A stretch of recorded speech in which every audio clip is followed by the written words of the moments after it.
Gaurko bilera, baliogarria izan dela, pixkat harreman horiek sendotzeko eta udalsarean bidez beste leku batzutan egon laizken esperientziak elkarbanatu izateko, guriak ditugunak ere konpartitu izateko udalsarea barruan. Gure zerbitzuak hondakinen inguruan lan egiten dugunez, kasu honetan hori izango litzake. Gero ja mankomunitateako lehendakariak aipatu duen bezala, transizio energetikoan inguruko gaiak, mugikortasuna eta hortik ere interesa badu mankomunitateak eta batez ere beak aipatu duen bezala finantziazio ikuspuntutik izango lituzke zailtasunak nagusiki herri txikiek, ez?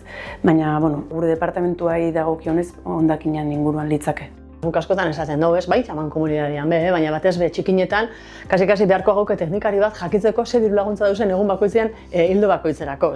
Horretarako tesis bat egin behar duzu izisa, ez? Orduan, aukitzea olako sariak nun esplikatzen dutzuen behintzat, nondik hartu aldozun zer, edo zertara aurkezteko aukera daukasun, edo zeure antzeko dian beste batzuk zerrein dauen, edo zeure antzeko estian beste batzuk zertan lagundu zaitzakien, garrantzitsu da oso. Eta nik batez gaur horregatik pixkan nire interbentzioak mankomunitatean banak izan gure pixkat lan hildoak esplikatu, zela sortze herrixok oso bateratuta gazen lan hildo konkretu batzuetan eta batez klima aldaketa horretan egin beharreko horreitan, nola eskumen batzuk hartu berri ditugun edo hartu nahi ditugun pixkat perspektiba konkretu batetik lan itxeko, baina herri txiki mailan pixkat reivindikatiboa nahi izan dut izan, pentsa gure ahotsa nonbait entzuteko, jak ez garen joaten, etortzen garen orientamendu sagata itxeko. Konturatzea pixkat herri txikinok daukogun realidade konkretu bataz baita, ez? Nik esan dutzuetan adibidez.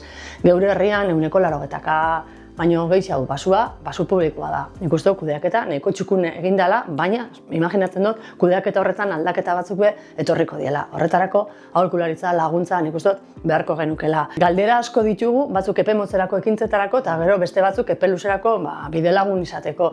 Eta horreitan nik uste dut gabitzela askotan esaten soz, norbait etorri daia eta lagundu daizela eta esaten zute mankomunitateko batzarrak oso etortzen jaku oso ondo, gainontzeko herri hondixak itxen dabin hori ezagutzen dugulako, baina beste maila batera heltzen baldin bagare, niri gora iba jartzen moduztazu, nik berbain eskatzeko. Arrasate momentu honetan, izan da datu bat jaso duguna igaz urten zanak Diputazioak Naturkliman bitartez zehazte hauena aldaketa klimatikoari eta berotze efektuaren aurrean Arrasate bazala Gipuzkoako herri zaurgarrienetako bat. Eta pixkat martxan jarri ditugu horrei aurre egiteko hainbat politika. Alde batetik mugikortasun planan lanketan gaz momentu honetan maitze aldera. Eta oraintxe hasi behar dugu azpiegitura berdeak, natura eta klima aztertuko dituen klima aldaketan aurre egiteko aztertuko dituen plana osatzeko lanetan. Mugikortasun planarekin pixkat herriaren mugitzeko moduak aldatzea nahi ditugu. Eta batzuk oso egingarri dien norberanetik hasten dielako, oinezkoak lehen hastea edo bizikletak erabiltzen hastea.